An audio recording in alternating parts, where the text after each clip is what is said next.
চিত্র তীরে চৈত্র মাস পর্ব ৫ লিখেছেন মমসা। মরার মতো বাইচা আছি, আর মারবি কি?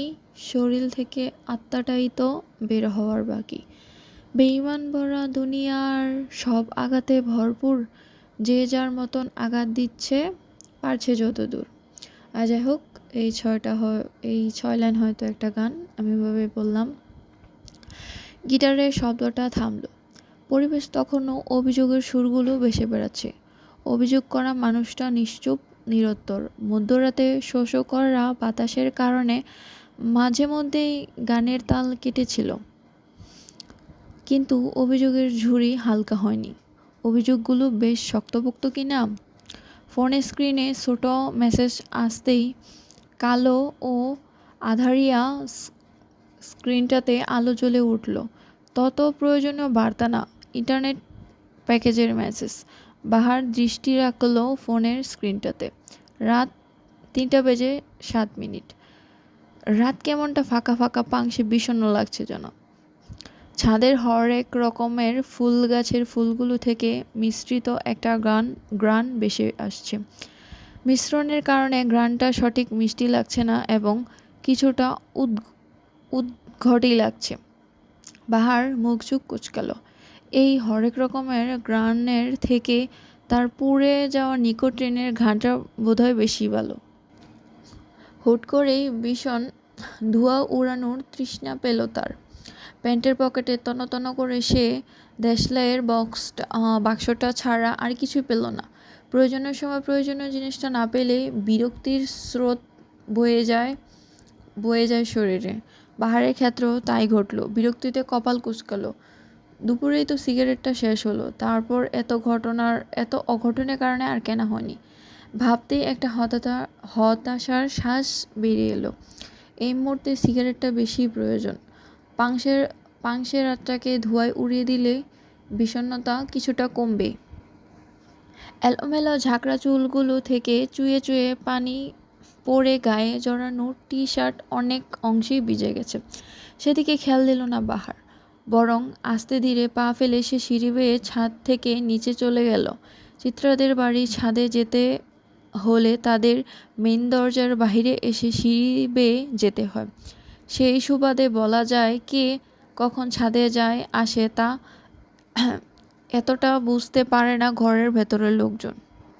ছাদ থেকে নেমে যেই না মেন গেট পার হয়ে বাহিরে যেতে নেবে, তন্মধ্যেই চিত্রাদের বাড়ির বৃদ্ধ দারোয়ান বাহারকে ডাক দিল। বাহার চাচা, আম্মাজান গো, কি খবর? আপনি তো দেখা আইছিলেন, তাই না? যেতে যেতে থেমে দাঁড়ালো বাহার। বয়সের বরে কুঁচকে যাওয়া চামড়ার মানুষটার দিকে তাকালো। রাতের রাস্তার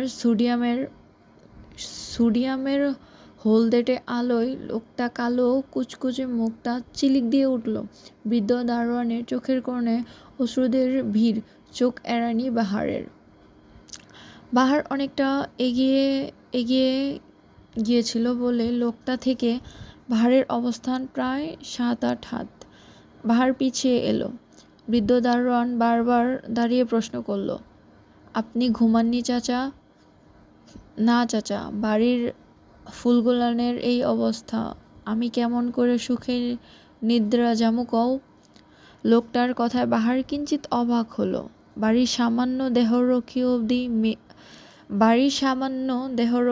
দেহরক্ষী অবধি মেয়েগুলোর চিন্তায় ঘুমাননি, অথচ সে দিব্যি ১ ঘন্টা ঘুমিয়ে নিল। অদ্ভুত। কইলে না তো চাচা, আম্মারা ভালো আছে? বাহার মুখ ছোট করল, বিরস মুখে উত্তর দিল, না চাচা, তত ভালো নাই। তবে ওহির ততটা ক্ষতি হয়নি। সে কাল পরশুই বাসায় চলে আসতে পারবে। চেরিয়ার চিত্রারই অবস্থা খারাপ। বৃদ্ধ লোকটা ফেলফেল করে কেঁদে দিল।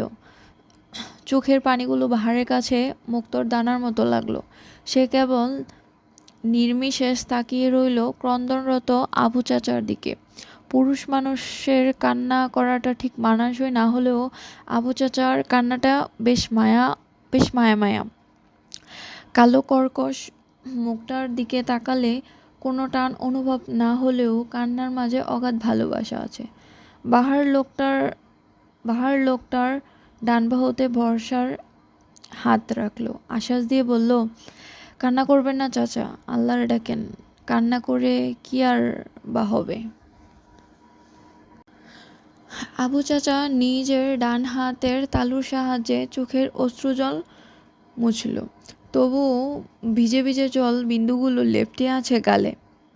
কান্না থামিয়ে লোকটা ভীষণ অসহায় কণ্ঠে বলল, জানো বাবা, এবারই মানুষগুলো বড্ড ভালো। ওহি মামুনি শান্ত ছিল ছোটবেলা থেকে, ওর জন্য কারো চিন্তা ছিল না।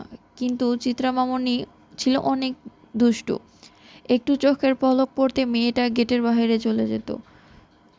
অনেক নাকানি চোবানি খাইলেও দিন শেষে মেয়েটা কত যত্নশীল ছিল। আর চেরি মামুনিরে তো তুমি দেখলাই।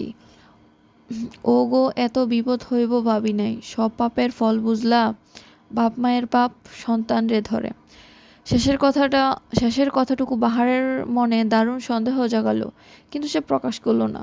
কারণ সে এতটুকু জানে, আবু চাচা অনেক বিশ্বস্ত লোক। সে বাড়ির নুন খায়, সে বাড়ির খারাপ চাইবে না। হয়তো এখন অতি আবেগে কথাটা বের হয়ে গেছে, না হয় এটাও বের হতো না। মনুষ্য জাত এমনই, এদের আবেগের স্রোত এত বেশি যে আবেগের বশে এদের বিবেক মাঝে মাঝে কার্যক্ষমতা লোপ পায়। বাহার বাহার আবু চাচাকে ঘরে পাঠিয়ে নিস্তব্ধ রাস্তায় পা বাড়ল। ঘুমিয়ে আছে রাতের শহর, তাই তো এত নিশ্চুপ। চিত্রাদের রাজধানী নামকরা প্রাইভেট হাসপাতালে ট্রান্সফার করা হয় নুরুল সদাগরের হত কিডা হম্বিস্তম্বিতে। কোনো মতেই সে এই সরকারি হাসপাতালে মেয়েদের রাখবেন না। ভালো চিকিৎসা পেতে হলে তার মতে প্রাইভেট হাসপাতালের বিকল্প নেই। বাহারের তখন এইসব জিনিসগুলো একটু বেশি বেশি মনে হচ্ছিল। যে ব্যাপার মেয়ের বাঁচা মরা নিয়ে ভাবনা নেই, তার হাসপাতালের পরিবেশ নিয়ে ভাবনাটা নেহাতি হাস্যকর মনে হলো। এমন গা জ্বালানো আদিক্ষেতা বাহারে ঠিক সহ্য হয়নি। তাই সে রাত 11টার দিকেই চলে এসেছে বাড়িতে। আপাতত চাঁদনি, ফুপুর ছেলে অনয় আর চাঁদনির স্বামী ছাড়া কেউ নেই। সবাই হাসপাতালে। চিত্রার বড় চাচাও চলে এসেছে। চিত্রার ছোট চাচাকেও জানানো হয়েছে উনিও যত দ্রুত সম্ভব আসার চেষ্টা করবে। চিত্রাদের এলাকায় এত রাতে অবশ্য কোনো দোকান খোলা নেই। বড় লোকের অভিজাত এলাকা কিনা। বাহার চুলগুলো ঝাঁকাতে ঝাঁকাতে একটা বিরক্তের শ্বাস ফেলল। একটা বিদঘুটে রকমের শব্দ বের হয়ে এলো মুখ থেকে। পায়ের সামনে পড়ে থাকা খোলা বোতলটাকে ডান পায়ে লাথি দিয়ে তাচ্ছিল্য করে বলল, শালা বড়লোক হলে ঝামেলা। সামান্য সিগারেট খেতে কিনা 7 সমুদ্র 13 নদী পাড়ি দিতে হচ্ছে। সামান্য একটা সিগারেটে যদি না পাওয়া যায়, তবে তোদের এত বড়লোকি বাপসাপ দিয়ে কী লাভ? সিগারেট রাখে না ভদ্র এলাকা, অথচ এক একটা বড় পার্টির নাম ধরে মদ খেয়ে টাল হয়ে থাকে। নারীর নেশায় টাকা উড়ায় সব রাত করে। দিনই এসব বড়লোকই সাধু সাজে, যত সব ফাউল লোকজন। আমাদের গরিবদের ধোঁয়া উড়ানোর আনন্দটাও তাদের সহ্য হয় না। গরিবদের সকাল্লাদ খুশিতে লাথি মেরে যেন এদের চিরসুখ। অনির্দিষ্ট গন্তব্যহীন হেঁটে অবশেষে বড় রাস্তার মোড়ে খুপড়ির মতো চায়ের দোকানটা খোলা পেল পাহাড়। সেখান থেকে এক প্যাকেট সিগারেট কিনে যেই না বাড়ির পথে পা বাড়াতে নিল, হঠাৎ মনে হলো তখনের অতি কষ্টে মিষ্টি হাসি দেওয়া মেয়েটাকে একটু দেখতে যাওয়া উচিত। কি নিদারুণ কষ্টই না পেয়েছে মেয়েটা। আধ ঘন্টার পথ একা একা বেখেয়ালিভাবে হেঁটে অবশেষে নির্দিষ্ট গন্তব্যে পৌঁছালো বাহার। অথচ বাহারের জীবন এতগুলো দিনেও কোনো গন্তব্য ছিল না। এক রাতের মধ্যে কিছুক্ষণের জন্য হলেও বাহার ভাইয়ের একটা গন্তব্য হলো। ফোনের স্ক্রিনে সময় দেখার জন্য দৃষ্টি দিতেই দেখলো একদম 4টা বাজে। ছোট্ট একটা শ্বাস ফেলল বাহার। অলস ধীর ক্লান্ত শরীরটাকে টেনে টেনে সাদা দবদবে পরিষ্কার হাসপাতালের 3 তলায় নিয়ে গেল। করিডোরে মানুষ নেই তেমন। বাহার যেখানে দাঁড়িয়েছে সেখান থেকে প্রায় অনেকটা দূরে তুহিন চেয়ারে হেলান দিয়ে চোখ বন্ধ করে আছে। তুহিনের কাঁধে মাথা রেখেই দিশান ঘুমাচ্ছে।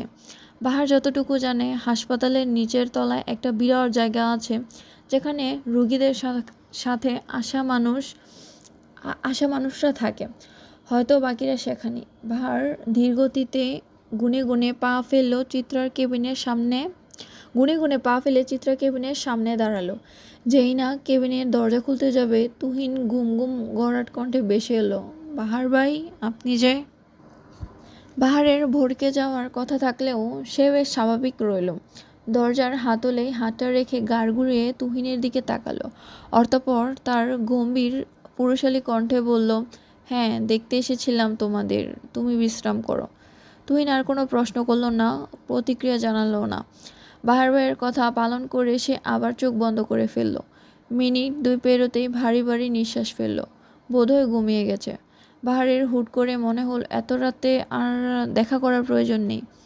যেই না সে হালকা খুলে যাওয়া দরজাটার আটকে দিতে চলে নিল, পেছন থেকে মুমূর্ষ ডাক ভেসে এলো, বাহার ভাই। বাহার আর পা এগোতে পারল না। পিছে ঘুরে বিছনায় লেপ্টে থাকা চিত্রার দিকে তাকালো। মেয়েটা এত রাত অবধি জেগে আছে। মেয়েটার হাতে এত মোটা ব্যান্ডেজ।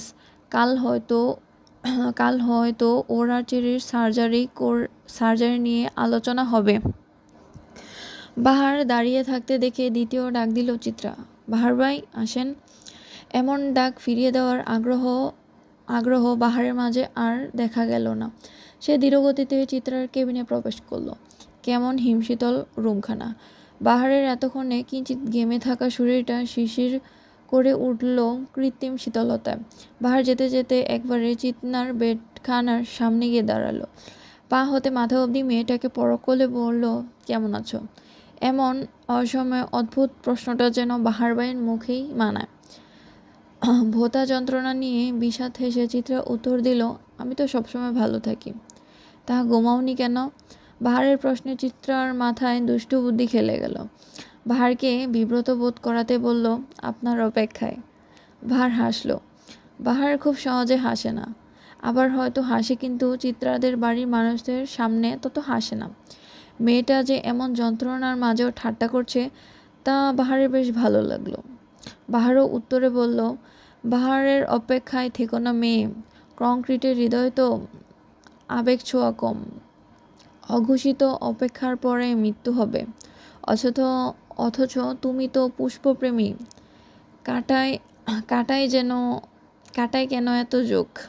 নুরুল সওদাগর ইনভেস্টিগেশনে নেমে গিয়েছেন খুব কঠিনভাবে। হুট করেই বিকালে পাওয়া গেল আরও একটা চাঞ্চল্যকর খবর। মহিন নাকি আজ ভোরেই সিলিং ফ্যানের সাথে ঝুলে গিয়েছে। পুলিশ তখন তার খোঁজে তার বাসায় গেল, তখন তাকে মৃত অবস্থায় পাওয়া যায়। নুরুল সওদাগরের সন্দেহের খাতায় ছিল কলেজের বখাটে ছেলেটা এবং মহিন। বখাটে ছেলেটা নাকি চিত্রার এমন ঘটনা শোনার পরপরই উধাও হয়ে গেছে, আর মহিন তো মৃতই। খুব সহজ সরল কেসটা হুট করে জটিল হয়ে গেল। মোহিনীর মৃত্যুটা খুন নাকি আত্মহত্যা, তা নিয়ে সাড়া পড়ে গেল। সব গুছিয়ে থাকা জিনিসটা যেন হুট করে এলোমেলো হয়ে গেল। মিষ্টতা নিতে না হয় একটু আধার কাটার গা হলোই। এতে যদি আস্ত একটা বাহার বাই পায়, তাতে ক্ষতি কি? বাহার কিন্তু পুড়িয়ে দিতে জানে কেবল। কতটা পুরায় বাহার? সিগারেটের মতন, নাকি তার চেয়েও বেশি? বাহ, আজ মেয়েটার কথায় জেতার বুদ্ধি করেছে বোধহয়। বাহার চিত্রার অসুস্থতা জীর্ণশীর্ণ হয়ে যাওয়াটার মুখটার দিকে তাকালো। খুব ক্ষীণ স্থির কণ্ঠে বলল, রঙ্গনা যদি জ্বলতে আসে, তবে কিঞ্চিত না হয় কম পোড়াবো। চিত্রা ফিক করে সকল যন্ত্রণা ভুলে হেসে উঠল। বাহার সেই মুখটার দিক থেকে চোখ সরিয়ে চলে যেতে যেতে ধীর কণ্ঠে গাইল, কথা হবে, দেখা হবে, প্রেমে প্রেমে মেলা হবে, কাছে আসা আসি আর হবে না, চোখে চোখে কথা হবে, ঠোঁটে ঠোঁট নাড়া হবে, ভালোবাসি বলা আর হবে না। চিত্রা যাওয়ার পানে তাকিয়ে রইল কতক্ষণ। আনমনেই প্রশ্ন তুলল, সত্যি হবে না বাহার ভাই? উত্তর এলো না এ প্রশ্নের। কারণটা মানুষটা ততক্ষণে অনেক দূর চলে গিয়েছে।